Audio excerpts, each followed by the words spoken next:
Почитувани гледачи, вие сте со регионалните вести на телевизија Кисиме Нада. Во нив ќе гледате. Муслиманските верници го слават Рамазан Бајрам. Денес е државен празник неработен за сите граѓани. Законот за утврдување на правен статус на бесправно изградени објекти ја разбранува јавноста и најде на реакции од невладините организации. Претеничката Фаница Николовска во гостување на Кисиме Нада зборуваше за шестиот пакет мерки за помош на најпогодените.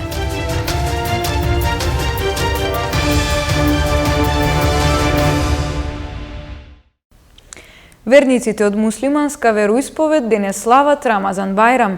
Ова е втора година поред како празникот го дочекуваат во услови на пандемија, но со олабавени рестриктивни мерки. Граѓаните од исламска вероисповед денес го прославуваат Рамазан Бајрам. Празникот доаѓа по 30-дневен пост во месецот Рамазан, во кој верниците не јадат и не пијат ништо во периодот од зора до зајди сонце. Празнувањето утрово започна со утрински молитви во џамиите, пошто според традицијата се посетуваат вечните почивалишта на блиските.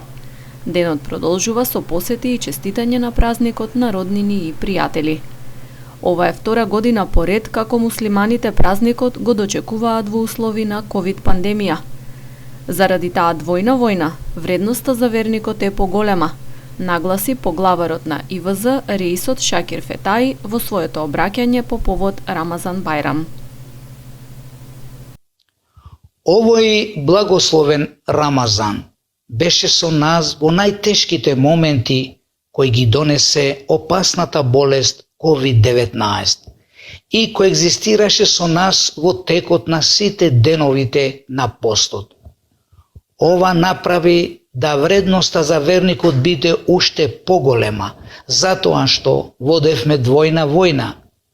Едната против проколнатиот ѓавол, а другата во нашите напори да придонесуваме за исчезнување на вирусот, за да се спасат животите на луѓето. Затоа, денес се молиме кон всемоќниот Аллах со молитва да го прифати нашиот пост, нашето обожавање, нашите молитви. Иако во пандемија, сепак годинава празникот поминува со олабавени рестриктивни мерки. Ноќеска немаше полициски час, а џамиите се отворени за молитви.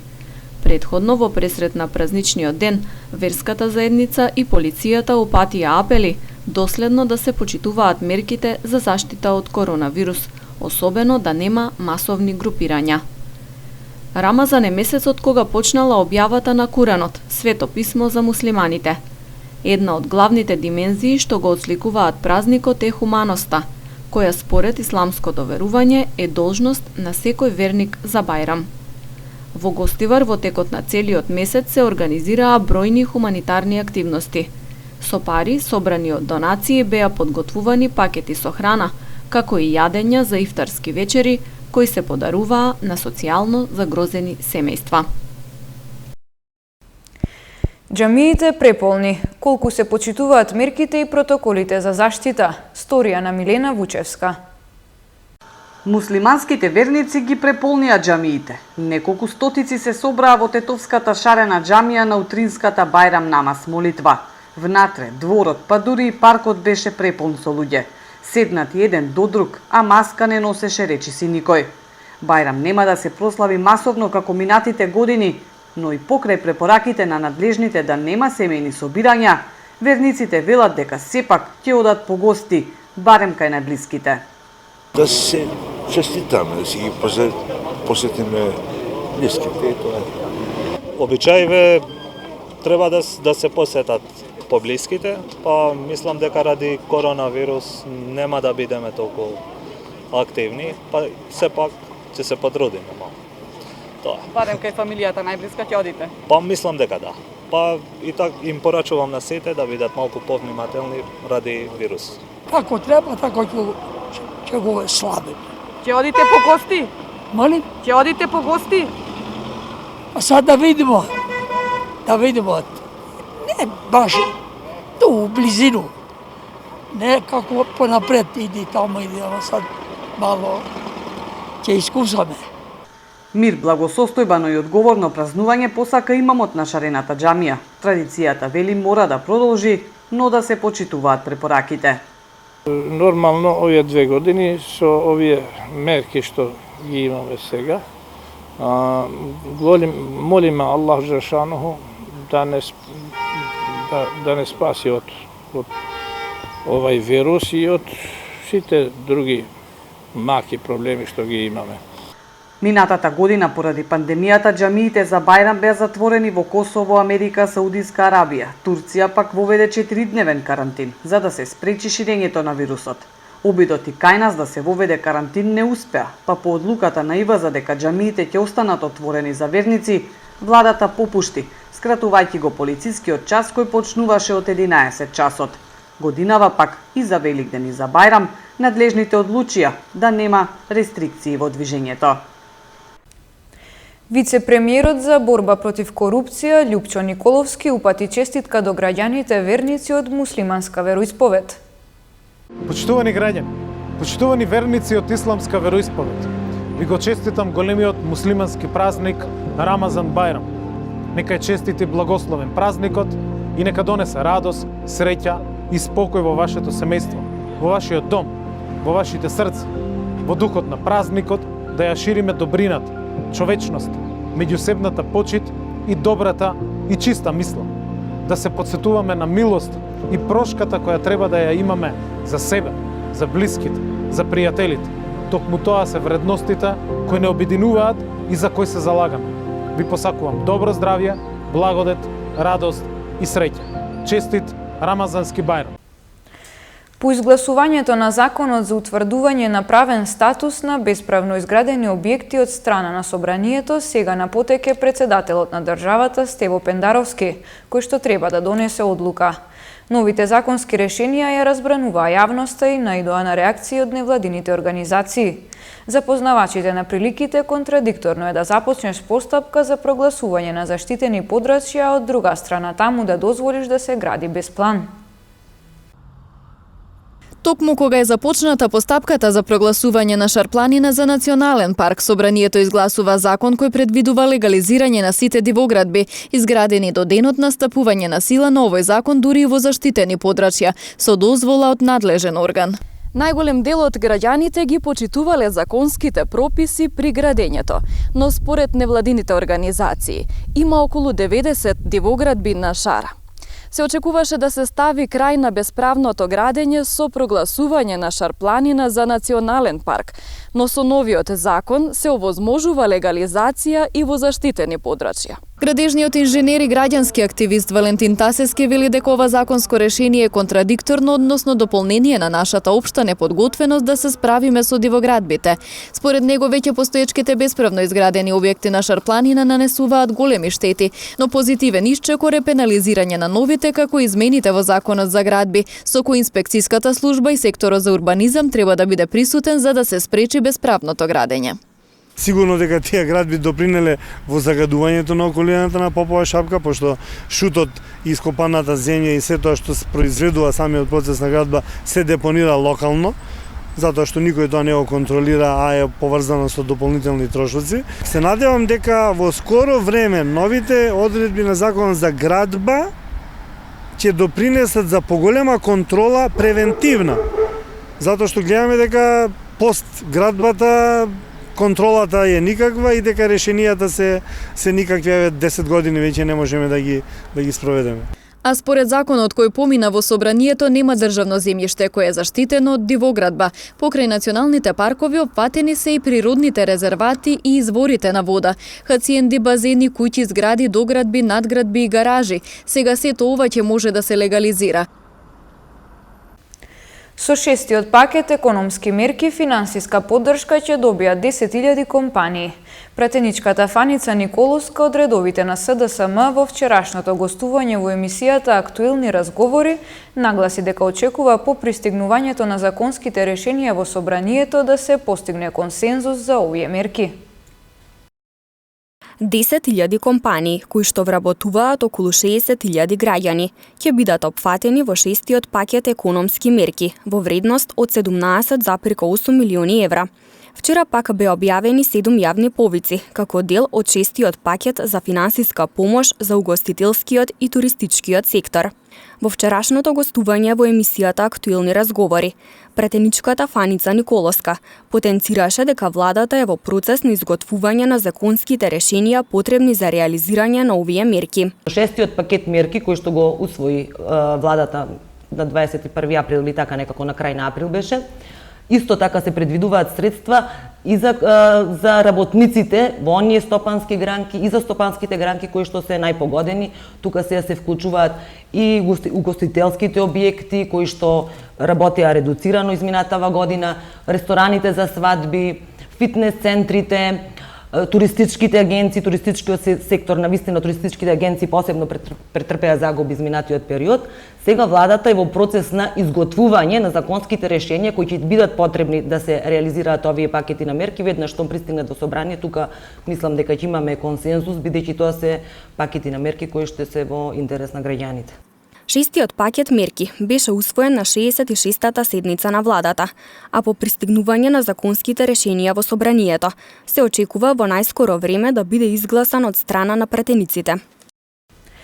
Надлежните информираа дека за грантот од шестиот пакет мерки се квалификуваат само оние на кои угостителството им е примарна дејност. Од Независната угостителска комора пак бараат да се укине ограниченото работно време и да се дозволи жива музика во објектите. Укинување на ограниченото работно време, на маса да може да седат повеќе од 4 лица и да има жива музика. Ова се барањата на угостителите откако надлежните започнаа со олабавување на рестриктивните мерки по стабилизацијата со вирусот. Од Независната угостителска комора информираа дека ќе промовираат сертификати за безбедна зона, што значи дека кафулињата и рестораните кои имаат таков сертификат задолжително ќе мора во затворениот дел да имаат прочистувачи. Дел од угостителските објекти традиционално имаат групи кои што вршат анимација на угостителскиот објект, од кој што угостителскиот објект зависи.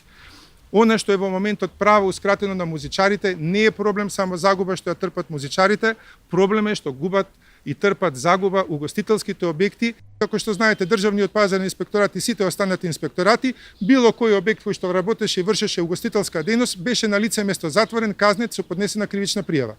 Сметам дека е голема неправда доколку мисли владата, државата или било кој министер дека со одлука ќе се додели само на еден, а сите останати ќе останеме како посматрачи од страна и ќе гледаме како тие пари ги насочуваат за друга употреба, а ќе ни кажат дека сме ги искористиле максимално и ни дале се она што нас ни следело. Инаку за грантот од шестиот пакет мерки се квалификуваат само оние на кои угостителството им е примарна дејност. Министерот за економија рече дека се размислува и за отворање на рестораните за свадби.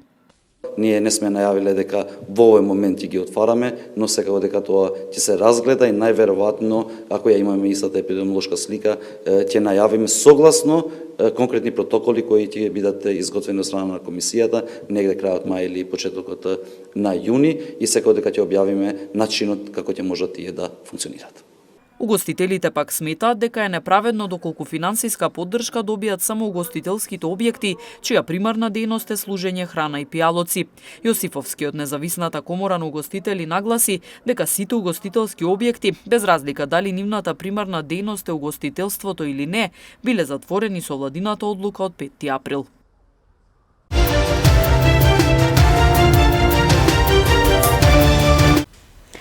Кошаркарите на Гостивар од утре до недела ќе учествуваат на завршниот турнир од Купот на Македонија, кој од оваа година ќе го носи името на легендата на македонската кошарка Благоја Георгиевски Буштур. Најдобрите 8 кошаркарски екипи од утре до недела ќе учествуваат на завршницата од Купот на Македонија, кој од оваа година ќе го носи името на легендата на македонската кошарка Благоја Георгиевски Буштур.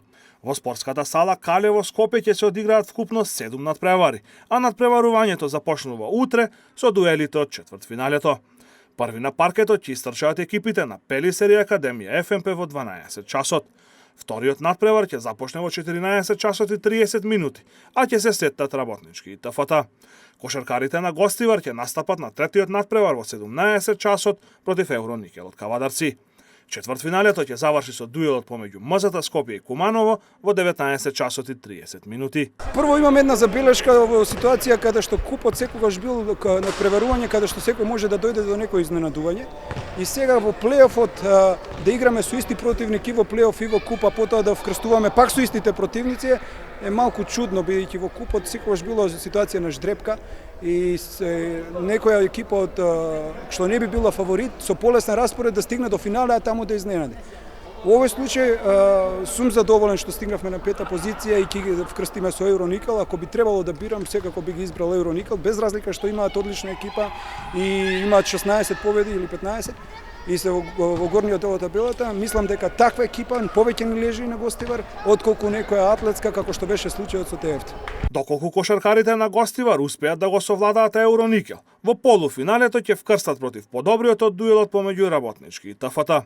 Евентуалното полуфинале за гостиварци на програмата ќе биде во сабота во вечерниот термин од 19 часот и 30 минути.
Почитувани гледачи, тука е крајот на регионалните вести. Ви благодариме на вниманието и пријатно.